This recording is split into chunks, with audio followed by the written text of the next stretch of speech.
As we come to the exciting conclusion of our 40 days of fasting and prayer for revival, I want to walk with you through an interesting 2-verse observation found in 1 Chronicles chapter 4, verses 9 and 10. 1 Chronicles chapter 4, verses 9 and 10. Open with your Bible and follow with me. 1 Chronicles 4, verses 9 and 10. Verse 9, and Jabez was more honorable than his brothers, and his mother called his name Jabez, saying, because I bore him with sorrow. And Jabez called upon the God of Israel. This is later on in his life. Jabez called upon the God of Israel, saying, oh, that you would bless me indeed and enlarge my coast, and that your hand might be with me, and that you would keep me from evil, that it may not grieve me. And God granted him that which he had requested.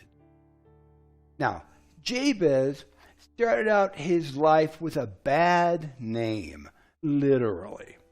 The principle that we're referring to here is that name denotes character. Now, this comes from Adam, the original man, because Adam had the task of naming the animals, and he named them based on some characteristics. So name denotes character.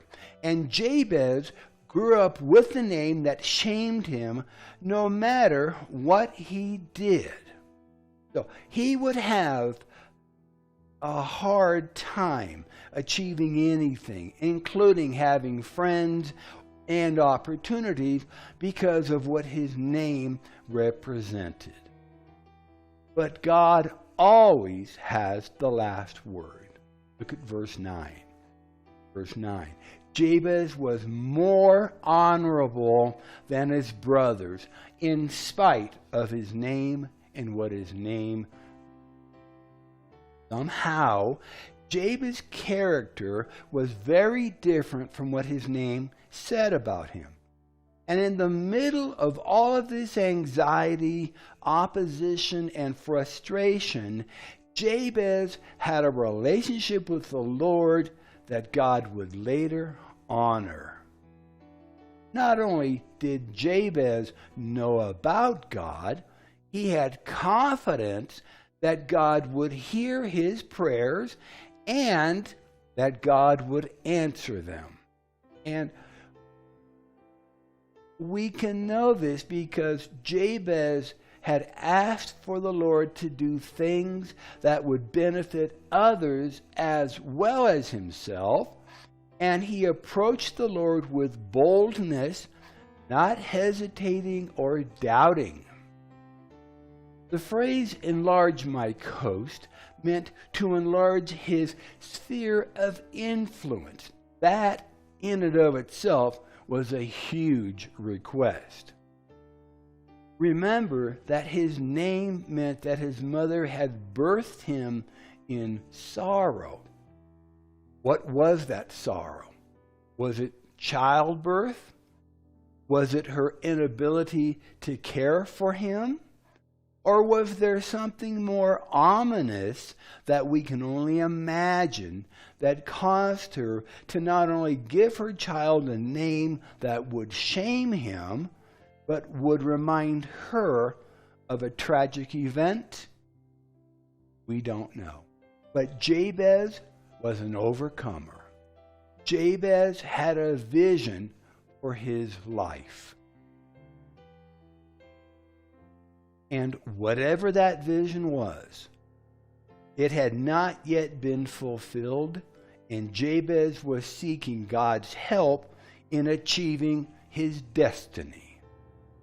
And we know that if we seek the Lord with our entire being, that not only will he be found, but that he will give us the desires of our heart. And this means more than not only the fulfillment of our heart's desires, but that God will place the dreams, the desires, and the ideas that He has created for us inside of our hearts. And then He will fulfill those dreams, desires, and ideas that He created us to achieve. Now listen to the second part of Jabez's request. That you will keep me from evil, and that these things would not grieve me. This request was that Jabez would have things, but that the things would not have him. Let me say that again. His request was that he would have things, but things would not have him.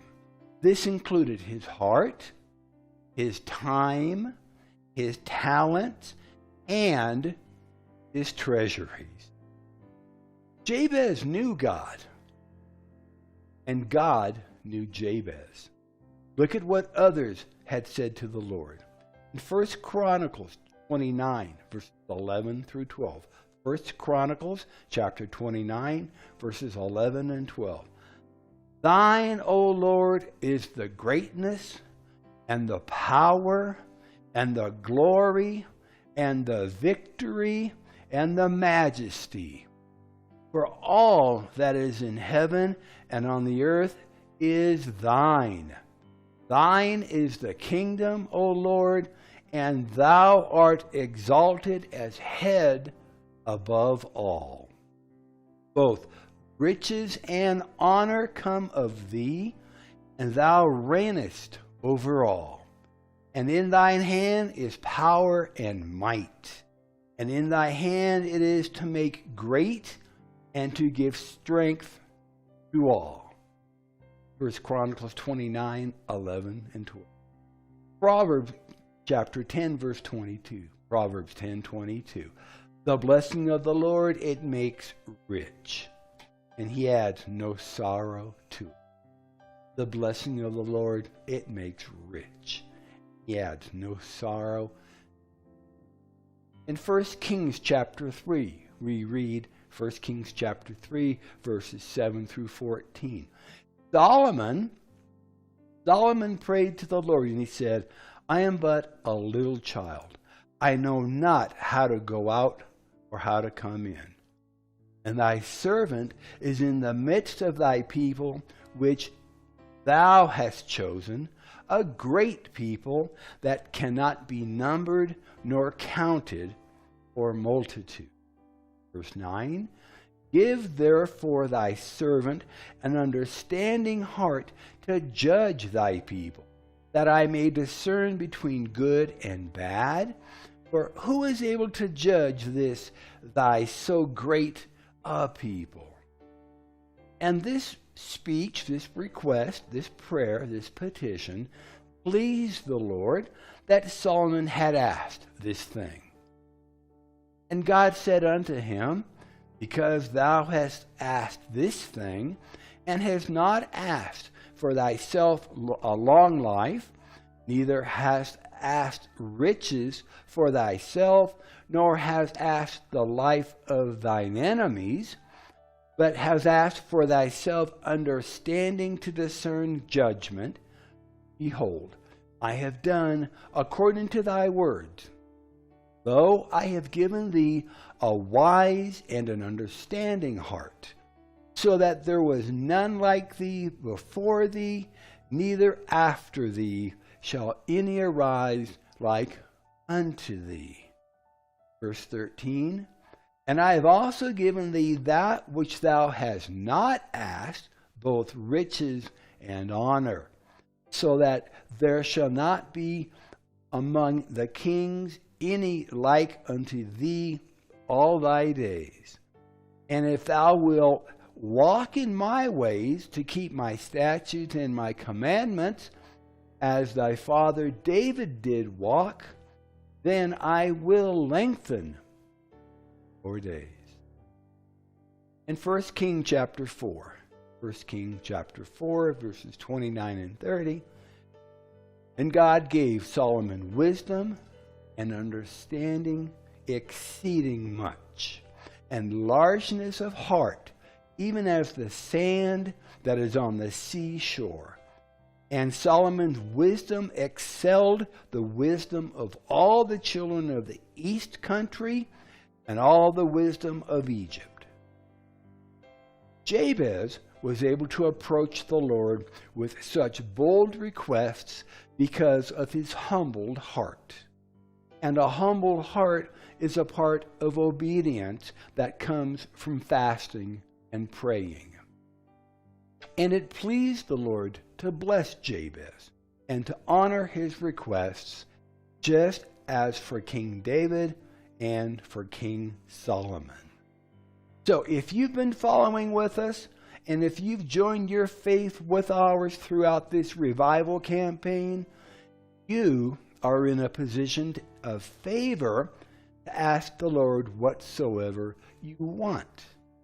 No matter if you fasted 1 day, 3 days, 14 days, 21 days, or even 40 days.